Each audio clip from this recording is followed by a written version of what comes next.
नमस्कार भक्तजनों, आप सबका हृदय से आज के रामायण पाठ में अभिनंदन है। तो चलिए बिना किसी देरी के हम प्रभु श्री राम, माता सीता, लक्ष्मण भैया और भक्तों में भक्त, परम भक्त, वीर बाहुबली, बुद्धिमान हनुमान जी का नाम लेते हुए करते हैं।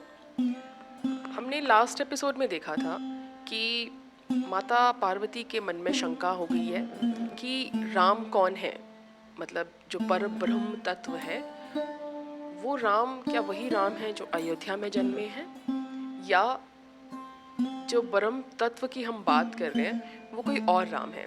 जो नृपतनयत ब्रह्म किमी नारी बिरमति भोरी, देखी चरित महिमा सुनत भ्रमित बुद्धि अति मोरी, सियावरी राम राम राम। माता पार्वती कह रही हैं कि यदि वे राजपुत्र हैं तो ब्रह्म कैसे हुए, और यदि ब्रह्म है तो स्त्री के विरह में उनकी मति बावली कैसे हो गई। कि कोई भी ब्रह्म, जो पर ब्रह्म है जिसको हम भगवान कहते हैं, वो सर्वशक्तिमान है, वो दुख सुख सब चीज़ों से परे होते हैं, जितनी भी संसार की चीज़ें होती हैं उन सब से परे होते हैं, इसीलिए वो भगवान और ब्रह्म तत्व कहे जाते हैं। तो सती से जो गलती हुई थी और जिस चीज़ को देख के सती को शंका हुई थी वो यही थी कि अगर ये ब्रह्म तत्व हैं, श्री राम जी हैं, तो फिर ये जंगल में अपनी स्त्री के लिए इतना शोक क्यों कर रहे हैं। ब्रह्म है तो उनको शोक क्यों हो रहा है, क्योंकि भगवान को शोक नहीं हो सकता, भगवान को दुख नहीं हो सकता, वो तो सबके दुख मिटाने वाले हैं, तो वो खुद दुख में कैसे हो सकते हैं। इधर उनके ऐसे चरित्र को देखकर, उधर उनकी महिमा सुनकर मेरी बुद्धि अत्यंत चकरा रही है। ऐसे चरित्र को देखकर जब वो सामने अपनी आंखों से देखती हैं कि वो एक स्त्री के लिए, अपनी भार्या के लिए, अपनी स्त्री के लिए वन वन घूम घूम कर रो रहे हैं, और दूसरी तरफ में जब आप सबसे, मुनियों से, श्रेष्ठ गुणियों लोगों से, सबसे उनकी महिमा के बारे में सुनती हूँ, तो मुझे लगता ही नहीं कि ये उसी शख्स के बारे में बात हो रही है जिसको मैंने जंगल में देखा था अपनी स्त्री के लिए रोते हुए। तो मैं ये सोच के बहुत परेशान हो रही हूँ, और कृपया मेरी इस शंका का निवारण करिए, ऐसा माता पार्वती का कहना है। और ये जो शंका है ये 99% 9 लोगों की ये शंका है। जो भक्ति भाव में डूब चुके हैं वो तो हर शंका से पार हैं, परे हैं, लेकिन आज का ज़माना जो है वो लॉजिकल है, वो हर बात पे लॉजिक, उनको रीजनिंग चाहिए, लॉजिक चाहिए। तो ये उन सब लोगों की शंका है, और वो सब यही कहते हैं कि ये कैसे भगवान है। तो इसीलिए हम यहाँ तक पहुँचे हैं, और आप सब लोग बहुत ही भाग्यवान हैं कि आप इतना पेशेंस दिखा रहे हैं और आप लोग इतना धैर्य रख रहे हैं और इसको जानने के इच्छुक हैं। ये आपकी तरफ से बहुत ही प्रशंसनीय बात है। जो अनीह व्यापक विभु को कहु बुझाई नाथ मोहु सो, अज्ञ जानि रिस उर्धनि जनि धरहु, जेहि विधि मोह मिटे सोई करहु। मैं बन दीखी राम प्रभुताई, अति भय बिकन न तुम्ही सुनाई, तदपि मलन मन बोध न आवा, सो फुल भैली भांति हम पावा। यदि इच्छा रहित व्यापक समर्थ ब्रह्म कोई और है तो हे नाथ, मुझे उसे समझा कर कहिए, मुझे नादान समझकर मन में क्रोध ना लाइए, जिस तरह मेरा मोह दूर हो वही कीजिए। मैंने पिछले जन्म में श्री रामचंद्र जी की प्रभुता देखी थी, परंतु अत्यंत भयभीत होने के कारण मैंने वह बात आपको नहीं सुनाई। तो भी मेरे मलिन मन को बोध ना हुआ, उसका फल भी मैंने अच्छी तरह से पा लिया। यहाँ पे माता पार्वती ये कह रही हैं कि मेरे मन में शंका है, तो मुझ पर आप क्रोध मत करिएगा, मेरी शंका का निवारण करिएगा। और पिछले जन्म में जब मैं उनकी परीक्षा लेने के लिए वन में गई थी, तब मैंने ये भी देख लिया था कि वो आम मनुष्य भी नहीं है। मैं सीता का भेष बना कर गई थी, लेकिन फिर भी उन्होंने मुझे फट पहचान लिया कि मैं सीता नहीं हूँ। तो मैंने उनकी प्रभुता भी देखी है।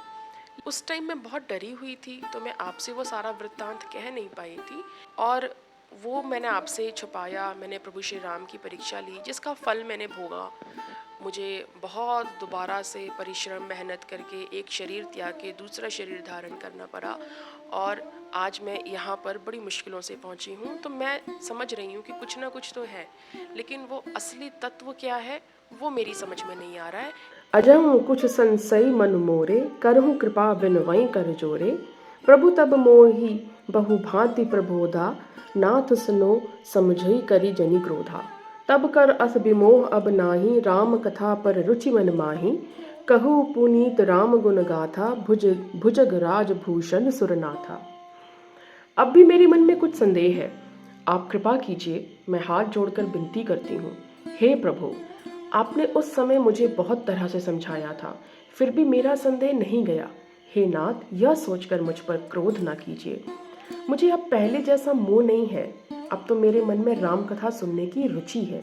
हे शेषनाग, हे शेषनाग को अलंकार रूप में धारण करने वाले देवताओं के नाथ, आप श्री रामचंद्र जी के गुणों की पवित्र कथा कहिए। यहाँ पे माता पार्वती कह रही हैं कि आपने उस समय भी मुझे बहुत अच्छे से समझाया था, बहुत तरह से समझाने की कोशिश करी थी, लेकिन उस टाइम मैं समझ नहीं पाई। आप उस टाइम क्यों नहीं समझ पाए? ये उन सब लोगों के लिए भी है जो प्रश्न करते तो हैं पर उत्तर नहीं सुनना चाहते, इसलिए वो कुछ समझ नहीं पाते। दो तरह के प्रश्नकर्ता होते हैं, एक वो जो कुछ वाकई में जानने के लिए उत्सुक होते हैं, जिनको उनका उत्तर चाहिए होता है, जवाब चाहिए होता है। और जब इस तरह के लोग प्रश्न करते हैं तो वो उत्तर को सुनते हैं, समझने की कोशिश करते हैं और अपने अंदर उतारते हैं, और वो जब इस तरह से व्यवहार करते हैं तो उन्हें वो चीज़ समझ में भी आ जाती है। लेकिन कुछ इस तरह के प्रश्नकर्ता होते हैं जो जवाब के लिए, उत्तर के लिए नहीं प्रश्न पूछते, वो सिर्फ मजाक के लिए और अपनी प्रभुता को दिखाने के लिए, सामने वाले को नीचा दिखाने के लिए प्रश्न पूछते हैं कि मैं ऐसा प्रश्न पूछ लूं कि सामने वाला जो है इसका जवाब ही नहीं दे पाए। उनको अपनी प्रभुता दिखानी होती है, उस सवाल के, उस प्रश्न के उत्तर जानने से ज़्यादा उनकी रुचि सामने वाले को नीचा दिखाने में और अपने आप को ऊंचा दिखाने में होती है। तो ऐसे लोगों को कभी भी किसी प्रश्न का उत्तर नहीं मिल पाता और उत्तर उन्हें चाहिए भी नहीं होता, ये उनकी मंशा ही नहीं होती। यही माता पार्वती के साथ हुआ पिछले जन्म में। जब पिछली बार माता सती को भगवान महादेव समझाने की कोशिश कर रहे थे, तब माता सती उत्तर नहीं सुनना चाहती थी, प्रश्न का उत्तर जानना चाहती होती तो उन्हें समझ में आ जाता। लेकिन उस वक्त उनके मन में संदेह भारी था, शंका भारी थी। वो एक तरह से अपना मन बना चुकी थी कि ये राम जो है ये एक मनुष्य है, साधारण मनुष्य है, ये ब्रह्म तत्व नहीं हो सकते, ये भगवान नहीं हो सकते। इसीलिए उन्हें महादेव के द्वारा किसी भी तरीके से समझाने से वो बात समझ में नहीं आई थी। लेकिन अब यहाँ पे माता सती जो है, माता पार्वती जो है, वो इस बात की पुष्टि कर रही है, अब मैं राम को जानना चाहती हूँ। तो यहाँ पर भी जो भक्तजन शंका का निवारण करने के लिए आए हैं, उन्हें इस राम कथा का एक एक शब्द समझ में आएगा, वो उनके हृदय में उतर जाएगा। लेकिन जो सिर्फ अपनी प्रभुता और सामने वाले को किस तरीके से नीचा दिखाने के लिए वो पॉइंट्स ढूंढने आए हैं, तो अवश्य वो यहाँ से जीत कर ही जाएंगे। बंदऊ पथ धरि धरनी, सिरु बिनऊ करऊं कर जोरी, बरनहु रघुबर बिसुध जसु, श्रुति सिंधात निचोरी। सियावरी राम राम राम, मेरी प्रभु राम राम राम। मैं पृथ्वी पर सर टेककर आपके चरणों की वंदना करती हूँ, हाथ जोड़कर विनती करती हूँ, आप वेदों के सिद्धांत को निचोड़कर श्री रघुनाथ जी का निर्मल यश वर्णन कीजिए। वो हर तरह से माता पार्वती शिव को ये विश्वास दिला रही हैं कि मेरे मन में वाकई अब प्रभु श्री राम की कथा सुनने की रुचि है। यद्यपि जोशिता नहीं अधिकारी, दासी मन क्रम बचन तुम्हारी, गूढ़ों तत्व न साधु दुरावही, आरत अधिकारी जह पावही। अति आरती पूछो सुर राया, रघुपति कथा करहूं करिदाया, प्रथम सो कारण कहूं बिचारी, निर्गुण ब्रह्म सगन बपुधारी। पुनि प्रभु कहू राम अवतारा, बाल चरित पुनि कहू उदारा, कहू जग जथा जानकी बिबाही, राज तजा सो दूषण काहि। यद्यपि स्त्री होने के कारण मैं उसे सुनने की अधिकारिणी नहीं हूँ, तथापि मैं मन, वचन और कर्म से आपकी दासी हूँ। संत लोग जहाँ आर्त अधिकारी पाते हैं, वहाँ गूढ़ तत्व भी उससे नहीं छिपाते। हे देवताओं के स्वामी, मैं बहुत ही आर्त भाव दीनता से पूछती हूँ, आप मुझ पर दया करके श्री रघुनाथ जी की कथा कहिए। पहले तो वह कारण विचार कर बतलाइए जिससे निर्गुण ब्रह्म सगुण रूप धारण करता है। फिर हे प्रभु, श्री रामचंद्र जी के अवतार जन्म की कथा कहिए तथा उनका उदार बाल चरित्र कहिए। फिर जिस प्रकार उन्होंने श्री जानकी से विवाह किया वह कथा कहिए। और फिर बतलाइए कि उन्होंने जो राज्य छोड़ा सो किस दोष से छोड़ा। अब माता पार्वती के कुछ मेन प्रश्न हैं, और वो मेन प्रश्न ये हैं कि मैं आपकी हर तरह से प्रार्थना कर रही हूँ, याचना कर रही हूँ, मेरी इस याचना को सुन के मेरी शंकाओं का निवारण कीजिए। और सबसे पहले तो मुझे आप ये बताइए कि जो प्रभु, जो ब्रह्म तत्व निर्गुण है, वो साकार रूप में कैसे आ गया, उन्होंने साकार रूप कैसे धारण किया। और दूसरा, फिर इसको आगे कहते हुए आप मुझे जो श्री राम जी का बाल चरित्र है उसकी कथा कहिए। फिर उन्होंने श्री जानकी जी से कैसे विवाह किया उसकी कथा कहिए। और उसके बाद उन्हें किस कारण से वन में जाना पड़ा, वनवास हुआ, सो कथा मेरे सामने आप कहिए। बन बस कीन चरत अपारा, कहूँ नाथ जिमि रावण मारा। राज बैठ कीने बहुलीला, सकल कहूँ शंकर सुखशीला।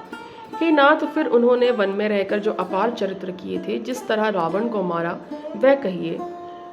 हे सुख स्वरूप शंकर, फिर आप उन सारी लीलाओं को कहिए जो उन्होंने राज्य सिंहासन पर बैठकर की थी।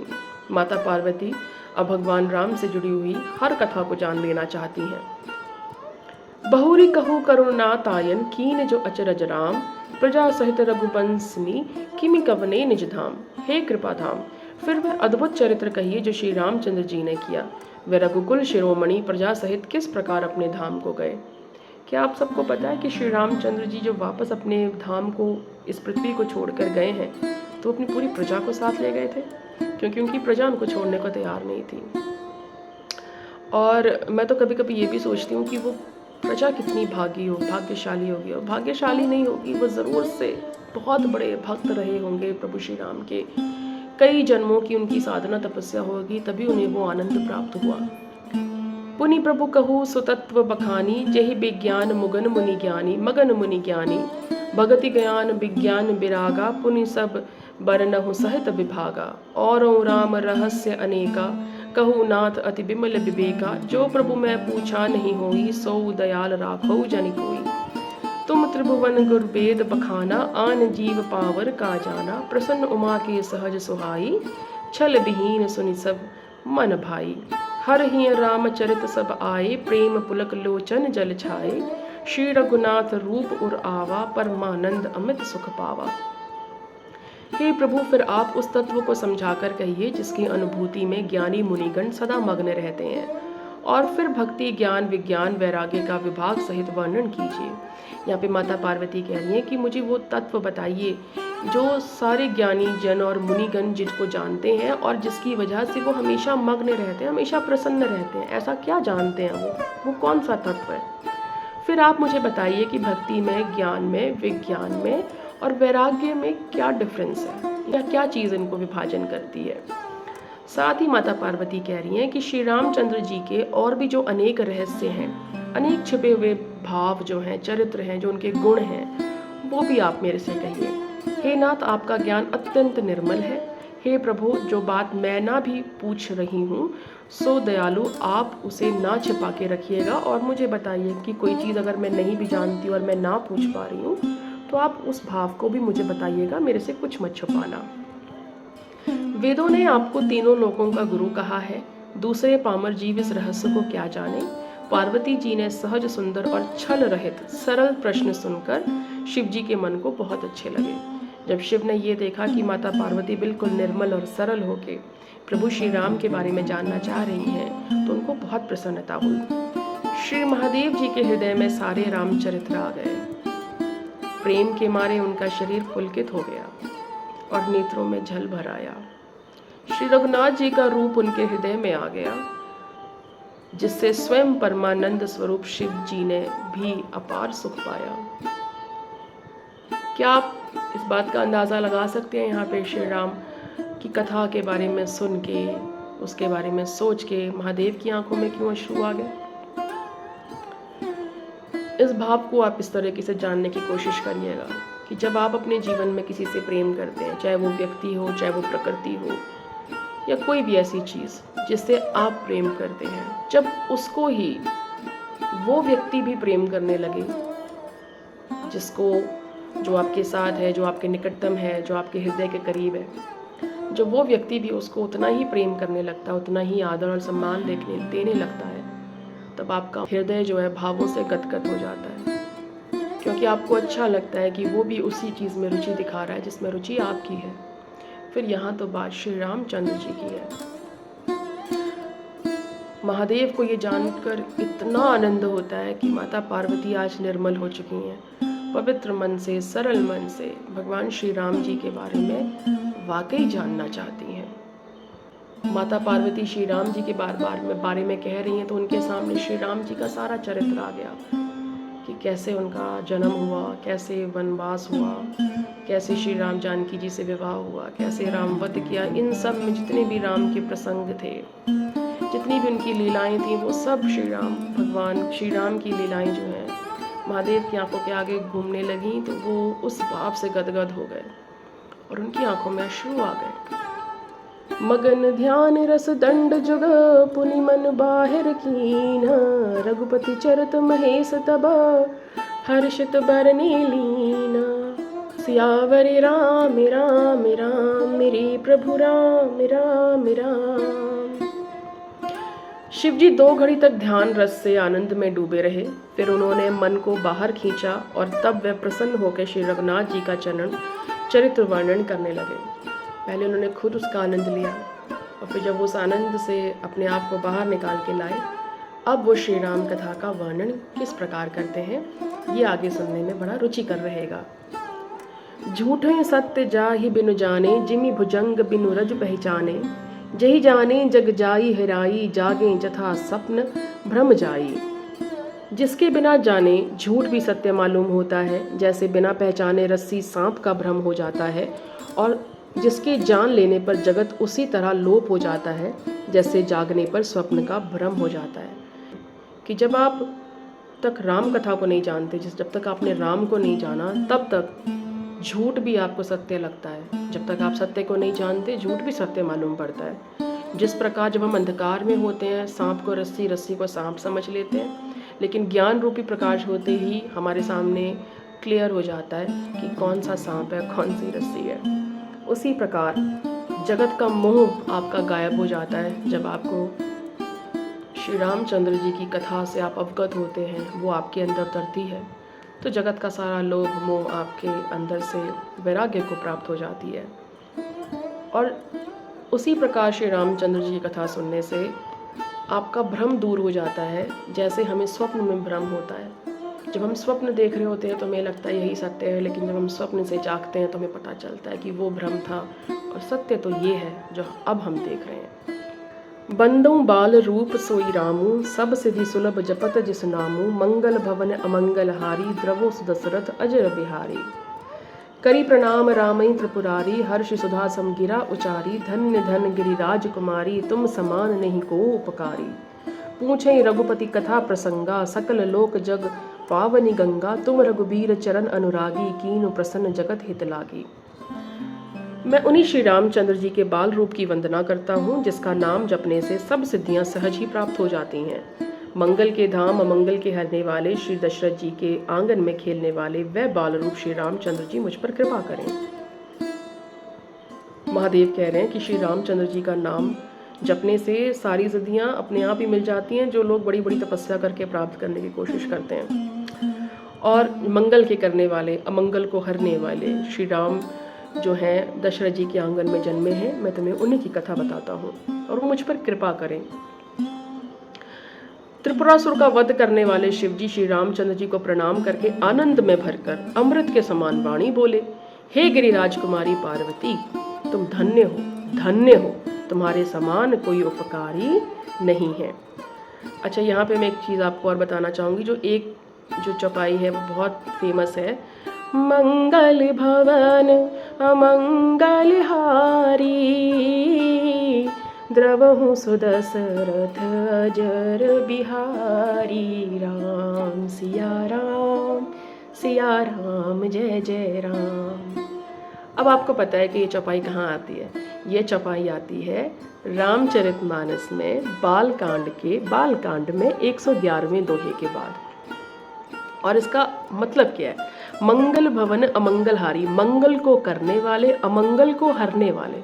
आगे से जब भी आप ये चौपाई सुनेंगे तो इसके पूरे अर्थ को अपने मन में धारण करेंगे।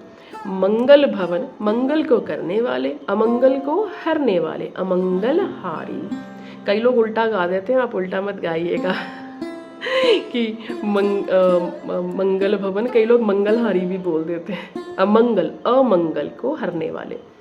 द्रवों सु दशरथ अजर बिहारी, और जो श्री दशरथ जी के, दशरथ मतलब दशरथ जी, जो श्री दशरथ जी के आंगन में खेलने वाले हैं। द्रवो सु दशरथ अजर बिहारी, जो श्री दशरथ जी के आंगन में खेलने वाले हैं, वो श्री रामचंद्र जी मुझ पर कृपा करें। द्रवो सु दशरथ अजर बिहारी। इसलिए बार बार ये लाइन गा जाती है कि मंगल को करने वाले अमंगल को हरने वाले, दशरथ जी के आंगन में खेलने वाले श्री रामचंद्र जी हम पर अपनी कृपा करें। ये है इस चौपाई का मतलब। चलिए आगे मैं आपको बता रही थी त्रिपुरासुर का वध करने वाले। तो वो कह रहे हैं कि आपने मेरे से श्री रामचंद्र जी कथा के बारे में पूछा, मैं बहुत प्रसन्न हूँ और आप धन्य हैं कि आपकी वजह से मुझे श्री राम कथा को बताने का आपको मौका मिलेगा।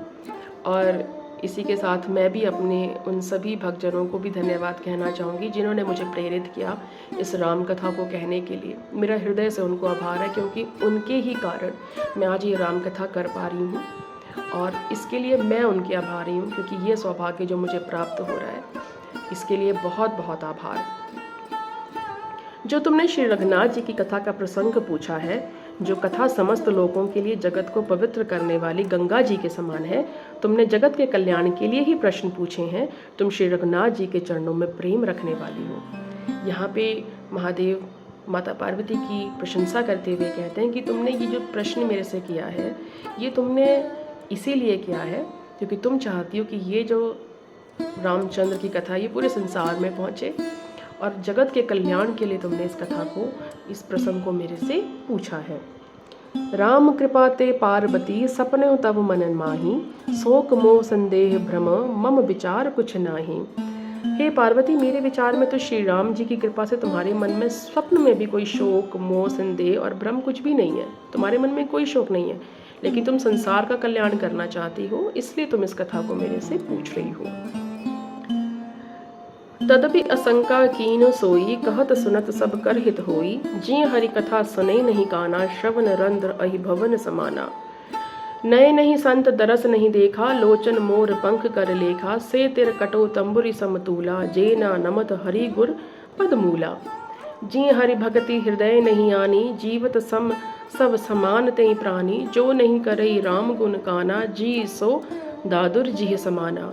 कुलिस कठोर निठुर सोई छाती, सुनि हरिचरित न जो हरिषाती। गिरिजा सुनो राम के लीला, सुर हरित हित धनुज विमोह सीला। फिर भी तुमने इसलिए वही पुराना शंका मेरे सामने रखी है, जिसके प्रसंग कहने सुनने से सबका कल्याण होगा। जिन्होंने अपने कानों से भगवान की कथा नहीं सुनी, उनके कान सांपों के बिल के समान है, जो अंदर बस गहरे गहरे होते हैं। सांपों के बिल जो होते हैं अंदर गहरे ही गहरे होते हैं। तो उसका उतना ही पॉइंट है कि आपके कान है। अगर इस जीवन में, मनुष्य रूपी जीवन में आके आपने हरि कथा नहीं सुनी तो आपका जीवन ही व्यर्थ है। जिन्होंने अपने नेत्रों से संतों के दर्शन नहीं किए, आपके अगर जीवन में संत नहीं है ना, आप उनके साथ उठ बैठ नहीं रहे हैं, आप उनसे वार्तालाप नहीं कर रहे हैं, तो आपका जीवन व्यर्थ है। तो वो नेत्र मोर के पंखों पर दिखने वाली नकली आंखों की गिनती के समान है। जो मोर का पंख होता है ना, उस पर जो बहुत सुंदर सा ब्लू कलर ग्रीन कलर का बना होता है, उसे आंख कहते हैं। तो वो वैसी आंख है, वो दिखने में तो बड़ी सुंदर है, लेकिन उस आंख का कोई मतलब नहीं, क्योंकि उस आंख से इस सृष्टि को देखा नहीं जा सकता। तो आपकी आंख भी आंख है आपकी, लेकिन आप सृष्टि को देख भी रहे हो। लेकिन अगर आप राम कथा को आपने नहीं सुना, आप संतों के दर्शन नहीं कर रहे हो, तो वो आंखें आपकी ना होने के बराबर है। वह सिर कड़वी तुम्बी के समान है जो श्री हरि गुरु के चरण तल पर नहीं झुकते। आपको श्री हरि, जब तक आप श्री हरि गुरु के चरणों में नहीं झुक रहे हो, सब व्यर्थ है। जिन्होंने भगवान की भक्ति को अपने हृदय में स्थान नहीं दिया, वह प्राणी जीते हुए ही मुर्दों के समान है। आप किस लिए जी रहे हैं? वो जो जीभ श्री रामचंद्र जी के गुणों का गान नहीं करती, वह मेंढक की जीभ के समान है जो हमेशा सिर्फ टर टर टर टर करती है। वह हृदय वज्र के समान कड़ा और निष्ठुर है जो भगवान के चरित्र को सुनकर हर्षित नहीं होता। देखिए, हृदय की जो गुण है ना, वो कोमल होना है, सरल होना है। कुछ चीज़ें वज्र अच्छी लगती हैं, बट हर चीज़ें वज्र अच्छी नहीं लगती हैं। वज्र होता है कुछ भी चीज़ ठोस, मजबूत। शस्त्र मजबूत होने चाहिए, वो कोमल नहीं होने चाहिए। पहाड़ मजबूत होने चाहिए, ठोस होने चाहिए, लेकिन हृदय कोमल होना चाहिए, सरल होना चाहिए। तो महादेव वही कह रहे हैं कि वो हृदय वज्र के समान कड़ा और निष्ठुर है, यानी कि बेकार है, जो भगवान के चरित्र को सुन के खुश नहीं हो रहा, मन में शंकाएं कर रहा है। हे पार्वती, श्री रामचंद्र जी की लीला सुनो। यह देवताओं का कल्याण करने वाली और दैत्यों को विशेष रूप से मोहित करती है। कि ये जो लीला है देवताओं का तो कल्याण करती ही करती है, लेकिन सबसे ज़्यादा दैत्यों को यानी कि राक्षसों को मोहित करने वाली है। तो फिर ये तो हमारा कितना अच्छा कल्याण करेगी।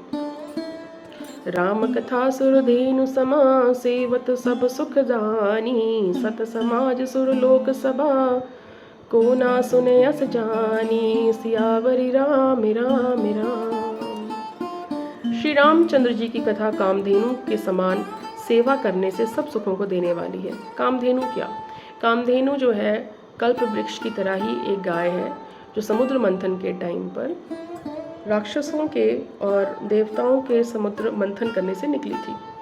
ये कामधेनु गाय की विशेषता ये है कि ये आप कोई भी चीज़ इनसे मांगेंगे ये आपको दे देती है, तो उसे कामधेनु गाय कहा जाता है। तो श्री रामचंद्र जी की कथा जो है इसी प्रकार सुख देने वाली है। अगर आप इनकी ठीक से सेवा करेंगे, श्री रामचंद्र जी की कथा का वर्णन सुनेंगे, सुनाएंगे, भजेंगे, मनन करेंगे, कीर्तन करेंगे, ये कथा की सेवा है। तो ये कथा ही आपको इस जीवन में सब कुछ दे देगी, कामधेनु की तरह। और सतपुरुषों के समाज ही सब देवताओं के लोग हैं। इसका मतलब जहाँ पे राम कथा होगी वहीं पे राम कथा वहीं होगी जहाँ सतपुरुषों का समाज होगा, या फिर जहाँ राम कथा होगी वहाँ सतपुरुषों का समाज बन जाएगा। और जहाँ सतपुरुष होते हैं वहाँ देवता अपने आप वास करेंगे। ऐसा जानकर इसे कौन न सुनेगा, और जहाँ देवता वास करेंगे वो स्वतः स्वर्ग बन जाएगा।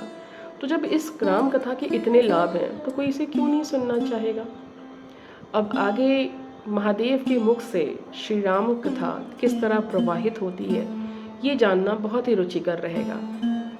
तो हम अगले एपिसोड में मिलते हैं जहाँ पे हम श्री महादेव से राम कथा का आनंद प्राप्त करेंगे। तब तक के लिए मेरी प्रभु श्री राम से प्रार्थना है कि सारे भक्तगण, सारे श्रोताजन जो सुन रहे हैं इस राम कथा पर, उन सब पर प्रभु की कृपा हो और सबको बुद्धि और भक्ति का दान मिले। मैं प्रभु श्री राम जी से हाथ जोड़कर शत बार माफ़ी मांगना चाहूँगी कि जो मैं आपकी कथा सुनाने का प्रयास और साहस कर रही हूँ, इसमें मेरे से जो भी त्रुटियाँ हो उसे मुझे छोटा समझ के, अज्ञानी समझ के माफ़ करिएगा। प्रभु श्री राम की कृपा हम सब पर बनी रहे। तो बोलिए सियावर रामचंद्र भगवान की जय।